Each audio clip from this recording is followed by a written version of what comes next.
Hello everyone, myself Kushari Kateria. In this video, we discuss a production system as well as we discuss a problem characteristic in AI. Okay, so first of all, we start a production system. Okay, so what is a production system? Production system is a mechanism that describe and perform the search technique. Okay, search technique as well as search process. Okay, they contain first production system contain a global database. It means they save lots of data in one database, one table. Okay, so they use or they contain a global database.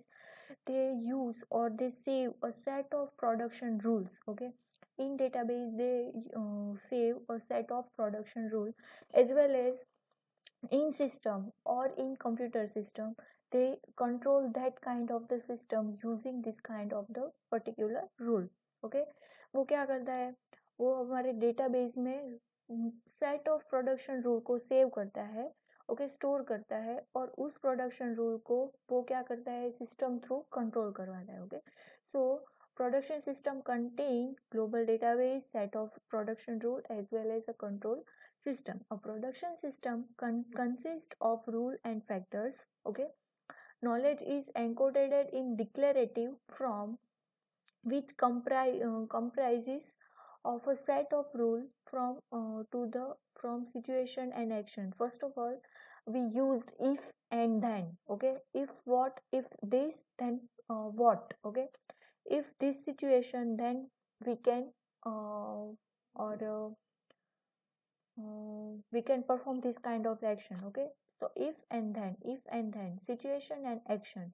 Okay, so using production system we can identify action for particular situation. Okay, what is the advantage and disadvantage of production system? PS, it means production system. PS, it is a provide an excellent tool for structuring AI program. It is used for the structuring AI program. Okay, second one is if we want to added individual rule, remove or modify. Okay, if we want to update our rule from the database, then production system is highly modular. Okay, the production rule are expressed in natural form. So the statement contain the knowledge base should be according to expert thinking. Okay, production rule है वो क्या है, natural format में है. अगर हमें कोई situation के लिए एक्शन को आइडेंटिफाई करना है, अगर ये सिचुएशन है तो कौन सी एक्शन होगी, तो वो क्या होगा, वो एक एक्सपर्ट की तरह क्या देगा, आंसर देगा. क्या, प्रोडक्शन रूल के यूज से. Okay, what is the disadvantage of the production system? It may be very difficult to analyze the flow of control within a production system because individual rule don't call each other. Okay, production system, it is sets of production rules. Okay, if we want to run any one rule, okay, then it is not possible for the production system. So this is a production system. Now we move on the problem characteristic. In order to choose most of the appropriate method, in previous videos we discussed a state space search technique like DFS, BFS. Okay, iterative DFS, this all kind of the state space search. Okay, so after that here this kind of the problem characteristic is easy to understand. Okay, understand for you. So first of all, what is a problem? First characteristic is the problem is decomposable. Okay, क्या हमारा problem है वो डिकम्पोजिबल होना जरूरी है. Okay, so if our problem is divided into one one part to another part, it means it divides into small pieces which are independent each other for execution. अगर हमारा जो कोई भी प्रॉब्लम है उसको हम डिवाइड करते हैं, वन प्रॉब्लम सपोज के एक्स प्रॉब्लम है, एक्स प्रॉब्लम को हम क्या करेंगे, x1 x2 x3 x4 four part में हम डिवाइड करेंगे, फोर पीस में हम क्या करेंगे, उसको डिवाइड करेंगे. अगर और आफ्टर दैट फोर पीस को हम क्या करेंगे, उसके सॉल्यूशन हम आइडेंटिफाई करेंगे. एक्स का सॉल्यूशन हम आइडेंटिफाई कर ही रहे हैं इनडायरेक्टली. कैसे, x1 x2 x3 और x4 का सॉल्यूशन आइडेंटिफाई करके.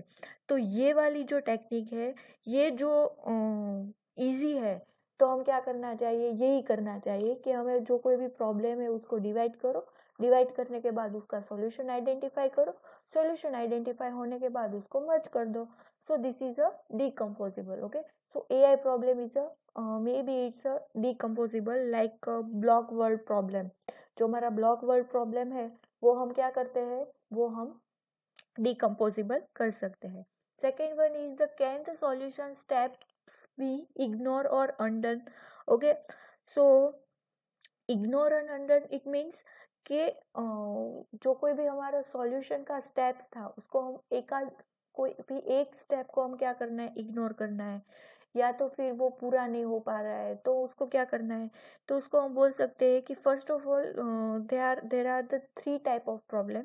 First one is the ignorable. Okay, ignorable problem it means in this problem which kind of particular steps can be ignored. Okay, उस step को हम क्या कर देना है, वो हम इग्नोर कर देते हैं, इसलिए उसको क्या हो जाएगा, वो प्रॉब्लम इजी हो जाएगा अंडरस्टैंड करने के लिए. ठीक है.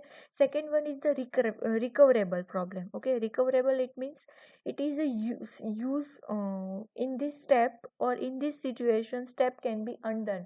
जो हमारा जो कोई भी सॉल्यूशन देने की ट्राई कर रहे थे वो अधूरा रह गया है, अनडन हो रहा है, तो हम क्या करेंगे, रिकवर करेंगे. इट मीन्स सपोज कि हमारी डेटाबेस में ट्रांजैक्शन हो रहा है. ओके, आपके अकाउंट ए में से अकाउंट बी में ट्रांसफर हो रहे हैं, आपके अकाउंट में से डेबिट हो गए पर उसके सामने वाले में क्रेडिट नहीं हुए, तो वो सिचुएशन क्या हुई, अनडन हुई. तो हमें क्या करना है, वो रिकवर करना है. रिकवर इट मीन्स कि का तो हमें उसके अकाउंट में क्रेडिट करवाना है अथवा या तो फिर वो जो डेबिट हो गए उसको हमें क्या करना है, रिटर्न करना है. Okay, so it is a recoverable problem. And third one is the irrecoverable problem. Irrecoverable problem it means कि उसका सॉल्यूशन है जो अनडन है वो रिकवरेबल में फॉर्मेट में नहीं है. इट मीन्स हमारा जो बफर है वो क्या हो गया है, वो हमारा हमसे मिसप्लेस्ड हो गया है. Okay, so this is ignorable and undone. Okay, जो इग्नोरेबल है तो हमें क्या करना है, उसको इग्नोर कर देना है. अनडन है तो हमें क्या करना है, रिकवर करना है.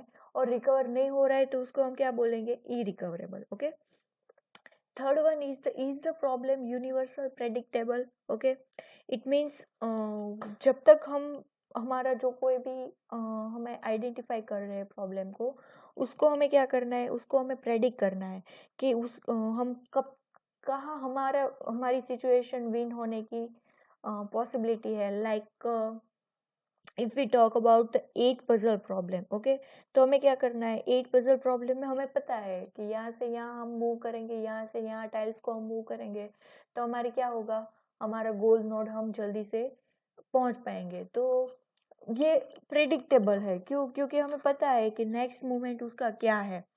पर अगर हमें नहीं पता, लाइक कार्ड्स हम खेल रहे हैं. ओके, तो हमें नहीं पता है कि हमें नेक्स्ट मूव है वो कौन से मतलब हमारा प्रीवियस जो नेक्स्ट मूव है वो हमें जीता पाएगा या नहीं जीता पाएगा. Another is the lawyer. Okay, lawyer को भी नहीं पता होता, lawyer to decide how to defend a client. Okay, lawyer को भी नहीं पता होता क्लाइंट ने वो किया है या नहीं किया है. ठीक है, तो अगर वो किया है तो उसको क्या करेगा, उसको वो सेव नहीं करेगा, अदरवाइज वो क्या करेगा, उसकी हेल्प करेगा. Okay, so this is a predictable. Okay, उसको प्रिडिक्ट ही करना है कि क्लाइंट बोल रहा है कि मैंने उसको नहीं मारा है, उसका मर्डर मैंने नहीं किया है, तो लॉयर को क्या करना होगा, उसकी हेल्प करनी होगी.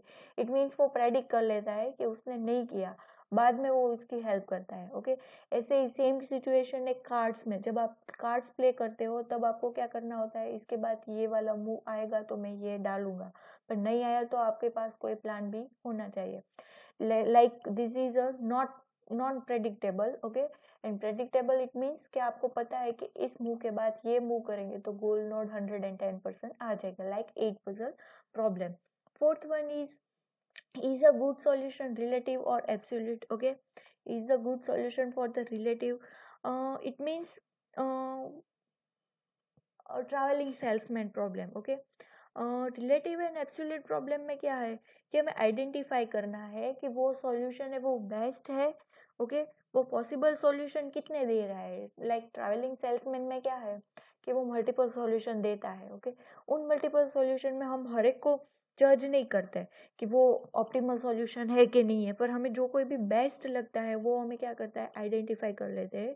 अगर वो बेस्ट दे रहा है तो हम रिलेटिव दे कर बोल देते हैं कि हाँ भाई वो रिलेटिव है, अदरवाइज हम क्या करते हैं, उसके कंपेयर करके नेक्स्ट वाला जो है वो हम सिलेक्ट करते हैं। Okay, fifth one is the solution state और path to a state. Okay, तो इसमें क्या है, for example we finding a path itself, okay, required a solution itself is sufficient and does not require to show the solution path। okay, some problem में हमें क्या करता है कि हमें आइडेंटिफाई नहीं होता है कि हमारा पाथ है वो क्या है, उसके आइडेंटिफाई क्या होगी, उसका पाथ कोस्ट क्या होगा, पर सब कुछ में हमें पता है कि भाई पाथ कोस्ट ये है, पाथ कोस्ट इसकी इतनी आएगी। सपोज कि हम वाटर जग प्रॉब्लम के बारे में बात करें तो हमें 7 स्टेप में वो सॉल्व हो ही जाएगा। मिशनरी एंड कैनिबल प्रॉब्लम के बारे में बात करेंगे तो हमें 11 स्टेप में हमने सॉल्व किया था।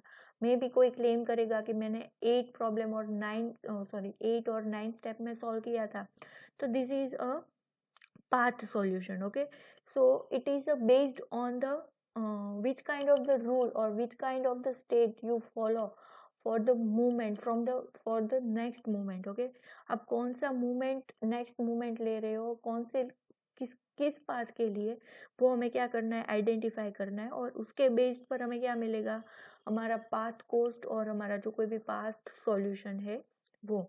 Next one is what is the role of knowledge. Okay, role of knowledge is a very important okay, for the any kind of problem. If we talk about chess, if we talk about cards, okay, then we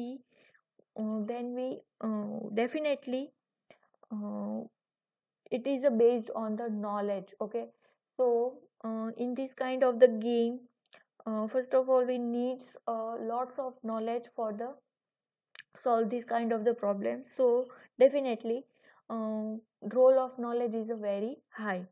Does the task require interaction with people? okay, does the task require interaction with people? It's maybe yes or maybe not। okay, some kind of the problem needs a requirement of interaction, or some kind of the task or some kind of the problem required a non interaction with computer and people। okay, like conversational problem होगा। Okay, example book में 2 example दिए है, solitary problem and second one is the conversational problem.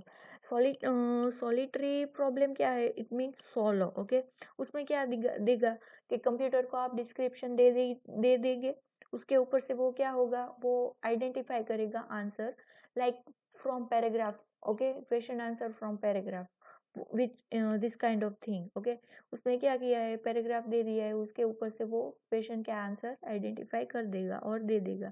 इसमें आपको कोई explanation, कोई reasoning, कोई production rule की ज़रूरत नहीं है कि वो आप उसे दे।